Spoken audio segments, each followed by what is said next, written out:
આવશે, દુઃખ આવશે જ. હું નહીં કહું સંપૂર્ણ રીતે તમે સુખી થઈ જશો, પણ આ રામ નામ કેમ પ્રદાન કર્યું છે, રામ નામ જપ કેમ કરાવું છું? એટલા માટે કરાવું છું કે પાપોનું કારણ શું છે? દુઃખ. પાપ કરવાનું કારણ શું? દુઃખ. તો એ દુઃખ દૂર કરવા માટે પાપોનો નાશ કરવો પડશે. કરવો પડશે ને? જે પાપ અત્યારે હાલ તમારા મન મસ્તિષ્કમાં છે, કે જે પાપ એટલા અસંખ્ય હોવાથી તમે ભગવાન માતાજીનું નામ લો, એની આરતી કરો, એની ઉપાસના કરો, એની પૂજા કરો, ત્યારે તમારું મન નહીં લાગતું હોય. દરેકનું મન નહીં લાગતું. મન પરાણે લગાવવું પડશે. મન કોઈનું લાગતું, મનને છૂટું રાખો ને તો એ પાપ બાજુ જ જાય, ક્યારેય તે સત્કર્મ બાજુ જાય.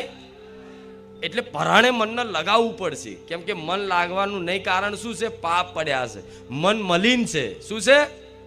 મન મલિન છે. જેમાં અત્યારે કપડાં મેલા થાય છે એ રીતે કપડામાં ડાઘ પડ્યા હોય, મેલા થઈ ગયા હોય, તો તમે એને ધોવા માટે સાબુ બાબુ લગાવીને ધોવો છો ને હરખી રીતે. સાબુ બાબુ લગાવીને ધોકેડા મારીને હરખું ચોખ્ખો કરો છે એને કપડાને, એ મેલ કાઢવા માટે. તો આ તમારા મનમાં જે મેલ પડ્યો છે ને હાલ, એ મેલ કાઢવા માટે હું રામધૂન કરાવું છું. કેમ કે પાપનો નાશ કરવા માટે આ સંસારમાં રામ નામ સિવાય બીજો કોઈ ઉપાય. શું? પાપોનો નાશ કરવો પડશે દુઃખ દૂર કરવા હોય તો. આજે ચિંતાઓથી ઘેરાયેલા છો, માનસિક પરેશાન થાવ છો, કાલની ભવિષ્યની ચિંતાઓ કરો છો, દીકરા દીકરીઓની ચિંતાઓ કરો છો, પોતાના શરીરની ચિંતાઓ કરો છો. આ ચિંતાઓ થાય છે એનો અર્થ એવો છે કે ક્યાંક ને ક્યાંક પૂર્વમાં તમારા પાપ કર્મ બન્યા હોય, એના ફળ સ્વરૂપ આ કર્મ તમને ચિંતાઓથી ઘેરી નાખે, જીવનમાં નિરાશા અપાવો, મહેનત કરો છતાંય ફળ ના મળે. આ બધી પરિસ્થિતિ થાય છે ને બધાના જીવનમાં. હા, તો શું કરવું પડશે? પાપોનો નાશ કરવો પડશે. તો પાપોનો નાશ કરવા માટે પુણ્ય કરશો ને, તો પુણ્ય કરવાથી પુણ્ય વધશે, પુણ્યની વૃદ્ધિ થશે. શું? પુણ્યની વૃદ્ધિ થશે. પણ પુણ્યથી પાપોનો નાશ નહીં થાય. ખબર પડે છે ને મારી વાત? પુણ્ય કરવાથી પુણ્ય વધશે, એનું ખાતું વધશે, બેલેન્સ વધશે, પણ એ પુણ્યના બળથી પાપનો નાશ થતો નથી. પણ પાપનો નાશ કરવા માટે એકમાત્ર ભગવાનનું નામ, બસ. બીજું આ સંસારમાં કોઈ વસ્તુ કામ આવતી, કોઈ સાધન કામ આવતું, કોઈ પદ્ધતિ, કોઈ ઉપાય કામ આવતા નથી. ખાલી માત્ર ભગવાનનું નામ. તો આ ભગવાનનું નામ તમે રામ રામ રામ રામ જપો છો ને, તો આ રામ નામ રૂપી સાબુથી આ તમારા મનનો મેલ ધોવાય છે. શું? મનનો મેલ ધોવાય છે. તો આ મનનો મેલ રોજ રામ રામ કરશો ને, તો આ રામ નામ રૂપી સાબુથી આ મનનો મેલ રોજ ધોવાતો જશે, રોજ ધોવાતો જશે, રોજ ધોવાતો જશે ને. આપે રૂપે તમને અંતર આત્મામાં એવો આનંદની અનુભૂતિ થશે કે તમે માતાજી ભગવાન જોડે એના સિવાય બીજું કશું નહીં માગો. રામ મારે એવા બનાવવા તમને કે કશું માગો નહીં, બસ ખાલી માત્ર ભક્તિ કરો. તો રામ નામ કેમ પ્રદાન કર્યું છે તમને ખબર નહીં? એક વખત રામ બોલવાથી કેટલા પાપોમાં આગ લાગે છે. કેટલા પાપો? ગોડાઉન ભરીને પાપો છે તમારા. કેટલા? ગોડાઉન ભરીને. એક એક પાપ કરીને ગણવા જાય ને તો કેટલાય વર્ષો નીકળી જાય, જન્મો નીકળી જાય. કેમ કે આ જન્મ નહીં, જન્મો જન્મના પાપ કર્મ પડ્યા હોય, ગયા જન્મના, એના આગલા જન્મના, એના આગલા જન્મના. જેટલી વાર મનુષ્ય અવતાર લીધો હોય એ બધી વખતે જે ધરતી પર આ કર્મભૂમિ છે, આ શું છે? કર્મભૂમિ છે. અહીં તમે જેવું બીજ વાવો એવું ફળ પ્રદાન થાય.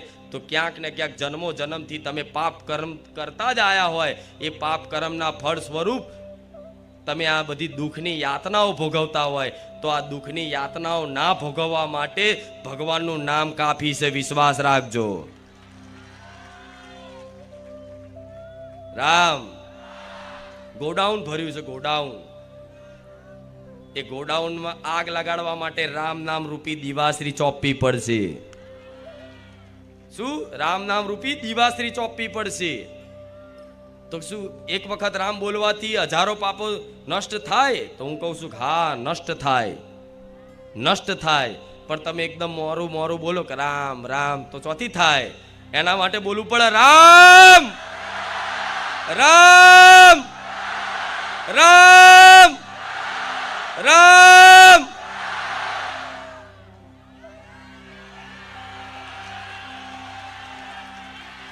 રામ આવી રીતના અભિથી બોલવું પડે.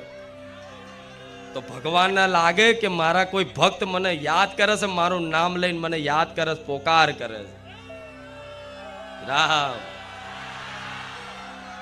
ભલે તો આ જન્મો જન્મના આ ગોડાઉન ભરેલા છે ને, જે આ રામ નામ રૂપી પુસ્તકો બુકો આપી, રામ નામ લેખન કરાઈ અને એ બુક પાછી જમા કરાઈ, અને હું તમારા કલ્યાણ માટે હું માતા ગોડાઉન ભરું છું, તમારા ગોડાઉનમાંથી પાપ નષ્ટ કરવા માટે.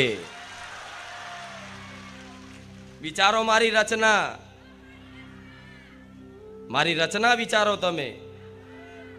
હું તમને રામ નામ બુક આપું છું, લેખન પુસ્તક આપું છું લખવા માટે, અને ભાવિક ભક્તો લખી લખી રામ રામ રામ રામ લખી લખી અને બારેજા ધામ પર જ જમા કરાવો. બારેજા ધામ બ્રાન્ચમાં જમા કરાવો છો ને, તે જમા કરાયેલી જે પુસ્તકો છે એનું હું શું કરું છું? હું ગોડાઉનમાં સાચવી રાખું છું. કેમ સાચવી રાખું છું? કે તમારું આ રામ નામ રૂપી આલેલું ધન, રામ નામ રૂપી આલેલું ધન હું માતા એવી રીત સાચવીને રાખું છું જાણે મારો પ્રાણ હોય, મારા જીવ હોય. કેમ ગોડાઉન કેમ મેં ભર્યા છે? ગોડાઉન ભરાયું છે આખું. ત્યાં રામ નામનું ગોડાઉન કેમ ભરાયું છે? કેમ મેં માતાએ ભરાયું છે? એટલા માટે ભરાયું છે કે તમારા જન્મો જન્મના પાપ કર્મોના ગોડાઉન નષ્ટ કરી અને હું લઈ લઉં છું.